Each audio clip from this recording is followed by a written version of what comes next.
Officer Kyle Henderson had been with the Marietta Police Department for 6 years when he walked into a situation that would destroy his career and 3 others. Cost Cobb County $11.7 million.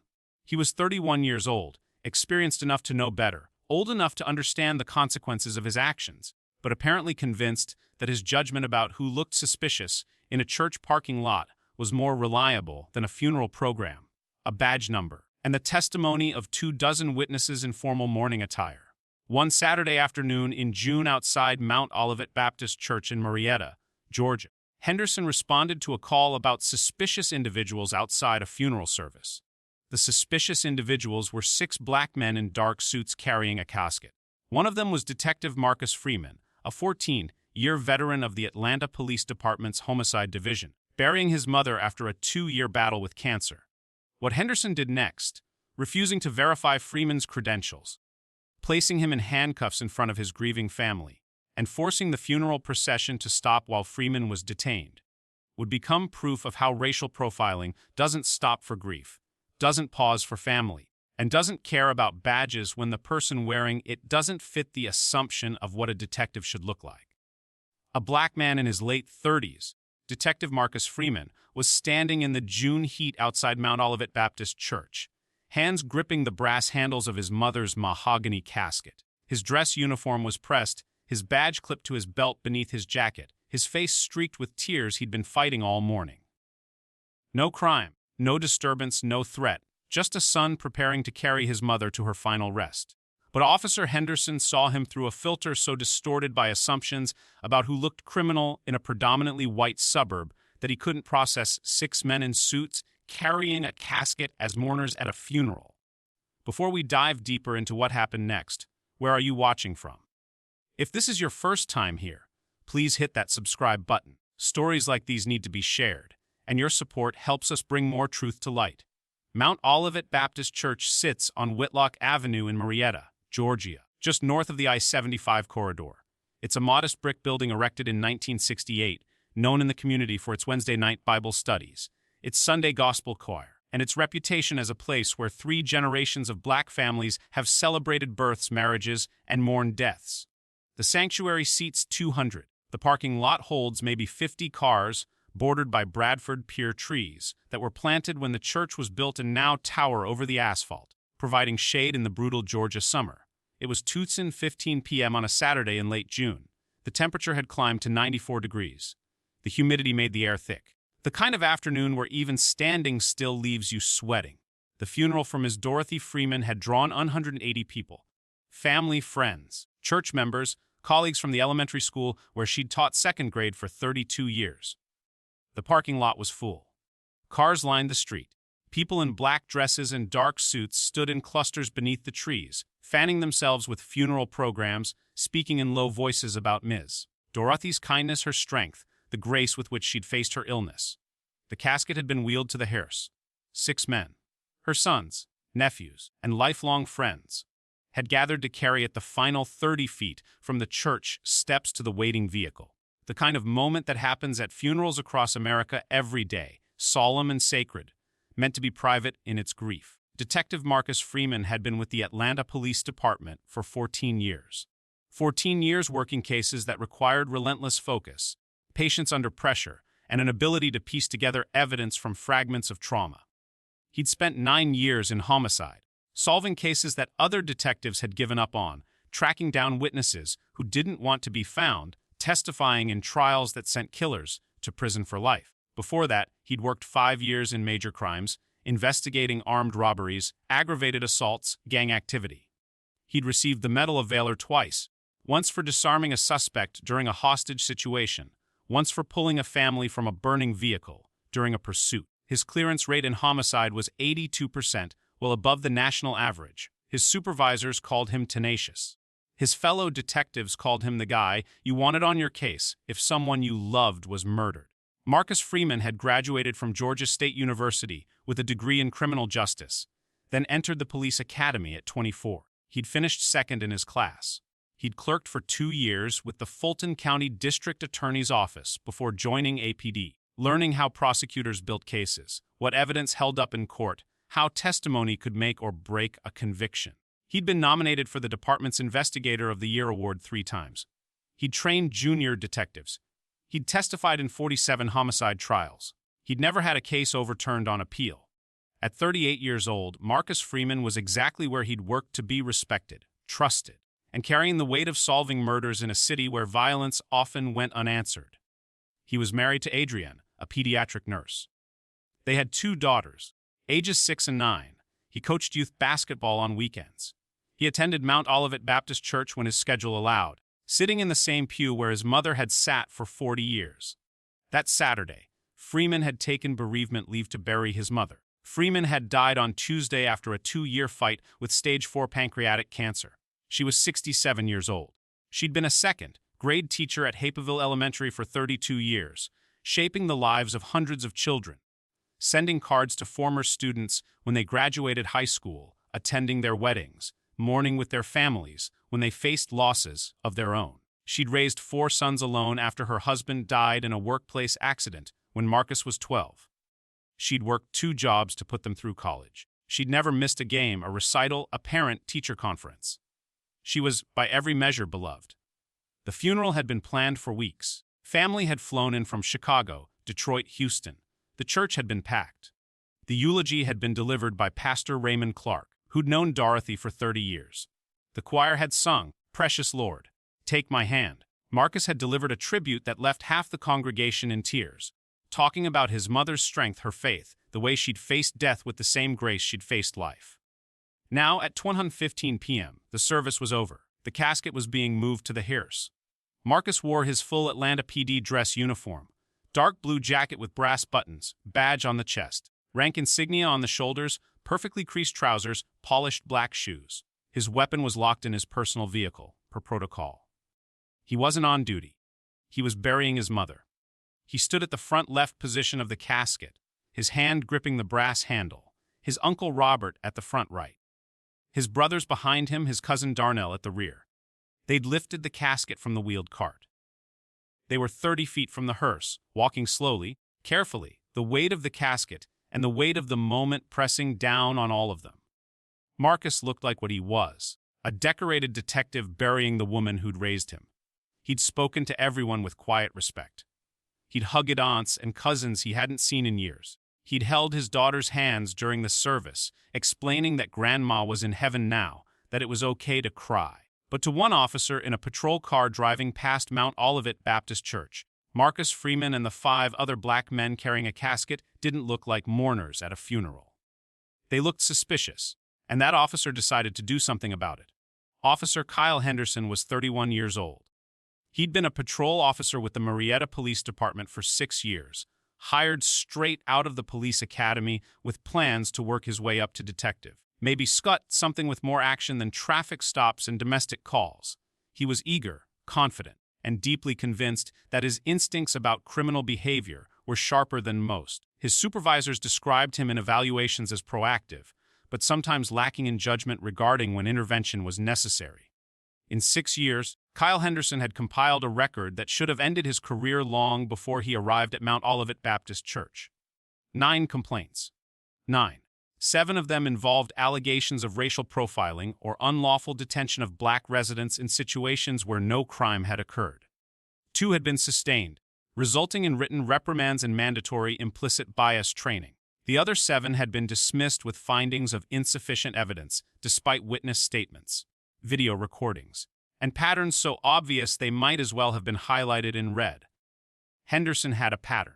He stopped black men in cars for minor infractions and then searched vehicles without consent or probable cause. A black teenager walking home from school. Henderson stopped him, demanded ID, searched his backpack, found nothing, and left without apology. A black woman jogging in a residential neighborhood.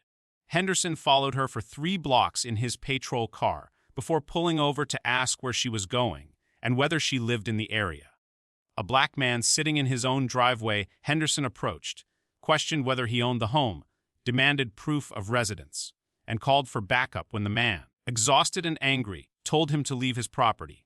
Every complaint ended the same way: case closed, officer cleared, training recommended but never enforced, pattern ignored. His supervisors noted that Henderson was results oriented but needed to improve his community engagement approach. Those notes never translated into consequences. Henderson remained on patrol, convinced that his aggressive policing was keeping Marietta safe. That Saturday afternoon, Henderson was patrolling Wetlock Avenue when he noticed cars lining the street near Mount Olivet Baptist Church. In his mind, something didn't add up. Too many vehicles, too many people standing around. It looked like loitering, like a gathering that could turn into a problem. He didn't see a funeral, he saw a crowd. He radioed dispatch. "I've got a possible disturbance at Mount Olivet Church, Wetlock Avenue. Multiple individuals in the parking lot. I'm going to check it out." Dispatch responded, "Mount Olivet. That's a church. Could be a service." Copy. "I'll verify." Henderson pulled into the parking lot at 20:18 p.m. He immediately noticed 6 black men in dark clothing standing near a hearse. One of them was holding something. He couldn't see what from this angle. They were talking, standing close to a large vehicle. In Henderson's mind, that looked suspicious. People loitering near vehicles. Could be a theft. Could be a drug deal. Could be gang activity. He didn't see the casket. He didn't see the programs people were holding. He didn't see the grief on their faces. He saw what his biased mind always saw: black men in a group, and therefore a problem. He got out of his patrol car and walked directly toward them, hand resting on his service weapon. Do you think officers who accumulate more than 5 complaints for racial profiling should be automatically removed from patrol duty? Drop your answer below. Marcus Freeman was adjusting his grip on the casket handle, making sure the weight was balanced. When he became aware of someone approaching quickly, he glanced up and saw a Marietta police officer walking toward them, hand on his weapon, eyes locked on the group. "Stop right there." Freeman froze, confused. The other pallbearers stopped walking, the casket suspended between them. "Excuse me," I said. "Stop. Don't move." Freeman's mind raced. They were carrying a casket. In broad daylight. In front of 180 witnesses. What could possibly justify this? "Officer, this is my mother's funeral. We're pallbearers. We're moving her casket to the hearse." Henderson's eyes scanned the group, lingering on Marcus, on his uncle, on his brothers. His expression didn't change. "I received a call about suspicious individuals in this parking lot. I need to see some ID from all of you." Freeman felt his stomach tighten. Suspicious individuals. He glanced at his uncle Robert, who looked equally stunned. "A call. Officer, look around. This is a church. There are 200 people here. We're at a funeral service. We're carrying a casket." Henderson's jaw tightened. "That doesn't answer my question. ID. Now." Marcus carefully set down his corner of the casket. The other men followed, lowering it gently onto the small wheeled cart they'd been using. Freeman reached into his jacket pocket, pulling out his wallet. He opened it and held up his Atlanta Police Department badge and ID. "I'm Detective Marcus Freeman, Atlanta PD Homicide Division, badge number 4127. This is my mother's funeral. These men are family and friends. We're burying her." Henderson glanced at the badge. His expression hardened. "That doesn't mean anything. I need a driver's license." Freeman's voice remained steady, but the anger was building. "Officer, I just showed you my police credentials. You can verify them with one phone call to APD. I'm asking you to do that before this escalates." Henderson stepped closer. "You're acting defensive. That makes me think you're hiding something." Driver's license now. This is where bias becomes impenetrable. Officer Henderson had driven past a church and decided that 6 black men in suits near a hearse looked suspicious. When he approached and saw a funeral, his mind didn't adjust. When one of those men showed him a police badge, his brain didn't recalibrate. Every piece of evidence, credentials, funeral programs, grieving family, was filtered through his initial assumption. He wasn't looking at a detective burying his mother. He was looking at a suspect trying to avoid arrest. The parking lot had gone quiet. People stopped talking. Conversations ended mid-sentence. Mourners turned to stare. Phones came out. A woman near the church steps started recording. Freeman's uncle Robert spoke up, his voice calm but firm. "Officer, my name is Robert Freeman. This is my sister's funeral. Her name was Dorothy Freeman. You can see her name on the program. These are her sons. We're not doing anything wrong." Henderson ignored him. His focus was entirely on Marcus. "I'm not going to ask again. Driver's license or you're being detained." Marcus knew what was happening. He'd seen it happen to others. He'd investigated cases where it ended in violence.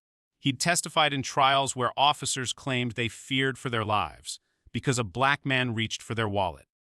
He made a decision. I'm going to reach into my pocket for my driver's license. My movements will be slow and visible. I'm complying fully. He pulled out his license and handed it over. Henderson examined it, then handed it back. What are you doing here? Freeman's voice was tight, controlled. I'm burying my mother. Her funeral just ended. We're moving her casket to the hearse so we can drive to the cemetery. Henderson looked at the hearse, then back at Freeman. Who called this funeral in? No one called anything in, officer. This is a scheduled service. The church has permits. Everything is legal. I'm asking you again, verify my credentials. Call Atlanta PD. Ask for Homicide Division. They'll confirm who I am. Henderson's hand moved back to his service weapon. I think you're being evasive. Turn around and put your hands behind your back. The crowd gasped. Someone shouted, "He's a pap! He showed you his badge!" Another voicey, "This is a funeral!" What are you doing? Freeman's brother stepped forward. Officer, this is insane. You can't arrest him. He's a detective. He's burying our mother. Henderson pointed at him. Step back or you're next. Marcus raised his hands slowly. Officer Henderson, I am complying. But I want everyone here to witness this. I am Detective Marcus Freeman, Atlanta Police Department, Homicide Division, badge number 4127. I am at my mother's funeral. I have committed no crime. I have shown this officer my credentials, which he has refused to verify. I am now being detained unlawfully. Dozens of people were recording now. The entire parking lot was watching. Henderson pulled out his handcuffs. Turn around. Freeman turned slowly, hands still raised. He felt the metal cuffs snap onto his wrists, tight, deliberate. His dress uniform jacket bunched awkwardly. His badge, still clipped to his belt, pressed into his back. You're being detained for suspicious activity and failure to comply with a lawful order. I complied with every order. Everyone here saw that. Henderson walked him toward the patrol car. Freeman's family stood frozen, horrified. His wife Adrienne had come running from the church, tears streaming down her face. Marcus, what's happening? He's fine, Mum. Step back. He's a police officer. He's burying his mother. Henderson opened the back door of his car and guided Freeman inside. The door slammed shut.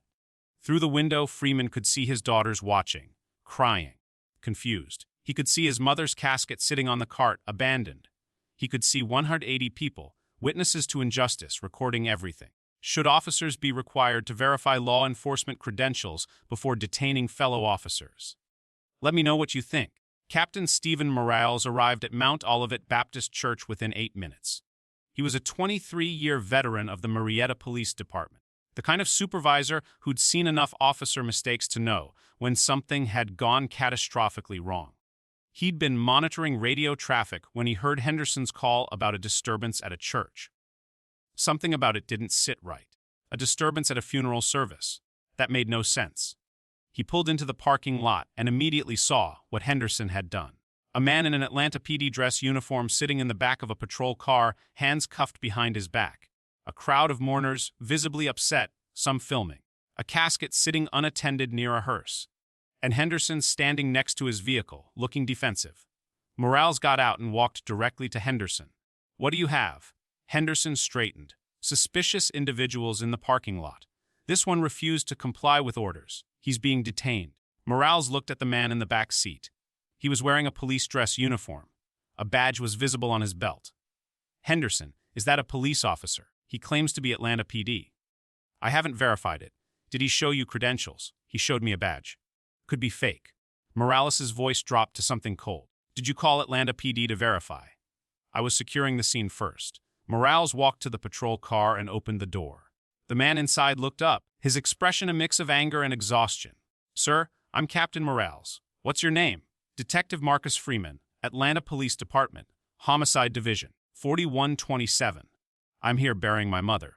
Your officer detained me for standing in a church parking lot. Morales pulled out his phone and dialed Atlanta PD's non-emergency line. The call was answered within seconds.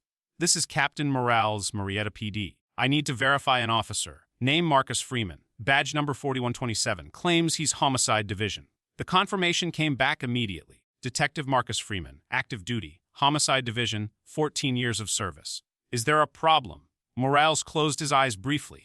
No problem. Thank you. He hung up and turned to Henderson, his voice barely controlled. You detained a detective at his mother's funeral after he showed you his credentials, and you didn't verify them. Henderson's face went pale. I thought, you didn't think. You saw a black man and assumed he was a criminal. Give me your badge and your weapon. You're on administrative leave effective immediately. Henderson fumbled with his belt. Captain, I was responding to a call. There was no call. You decided on your own that a funeral looked suspicious. Badge and weapon. Now. Henderson handed them over, his hands shaking. Morales turned to Freeman, pulling out keys to unlock the handcuffs. Detective Freeman, on behalf of the Marietta Police Department, I apologize. This is inexcusable. Freeman rubbed his wrists. Deep red marks were visible where the cuffs had dug in. Captain, with all due respect, an apology doesn't cut it. Your officer has 9 complaints. 7 of them for racial profiling. And he's still on patrol. I'm burying my mother, and instead of grieving, I'm sitting in handcuffs in front of my children because your officer thinks black men at funerals are criminals. I'll be filing a formal complaint. I'll be contacting an attorney, and I'll be making sure this never happens to anyone else. Morales nodded. I understand. If there's anything the department can do. Freeman cut him off. You can start by terminating Officer Henderson. Today, should officers with multiple sustained complaints for racial profiling face automatic termination? Drop your answer. Within 3 hours, the videos had exploded across social media. Multiple angles from mourners at the funeral. Freeman identifying himself as a detective, showing his badge, being handcuffed anyway. The casket sitting abandoned. His daughters crying. His wife shouting that he was a police officer.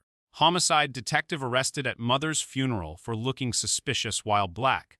Georgia cop detains fellow officer during funeral service. Refuses to verify credentials. I don't care if you're a detective. Video shows officer arresting pallbearer in full dress uniform. The outrage was immediate and national. The Atlanta Police Department issued a statement condemning the detention. The Fraternal Order of Police called it an egregious violation of professional courtesy and basic human decency. Civil rights organizations demanded federal intervention. The NAACP filed a formal complaint with the Department of Justice. Officer Kyle Henderson's life imploded within 48 hours. He was placed on unpaid administrative leave. An internal affairs investigation was launched. His name trended on Twitter. His photo was shared thousands of times. Someone found his Facebook page and screenshots of posts he'd made disparaging Black Lives Matter protesters, calling them thugs, suggesting that police should use more force during arrests. The Marietta Police Department issued a statement. We are conducting a thorough investigation into the incident at Mount Olivet Baptist Church. The officer involved has been placed on administrative leave pending the outcome of that investigation. Henderson released a brief statement through his attorney. I was responding to what I believed was a potential disturbance. I regret any misunderstanding. But the investigation revealed what couldn't be denied.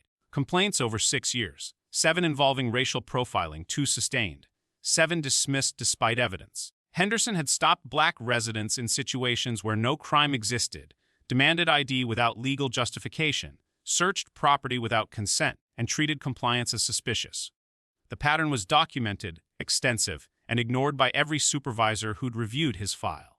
Detective Marcus Freeman contacted the Southern Poverty Law Center and a civil rights attorney within 24 hours. The lawsuit was filed 3 weeks later. It named Officer Kyle Henderson, Captain Stephen Morales for supervisory failure, Sergeant Linda Pruitt, who dismissed 4 of Henderson's prior complaints, and the Marietta Police Department for failure to train and supervise an officer with a documented history of discriminatory policing.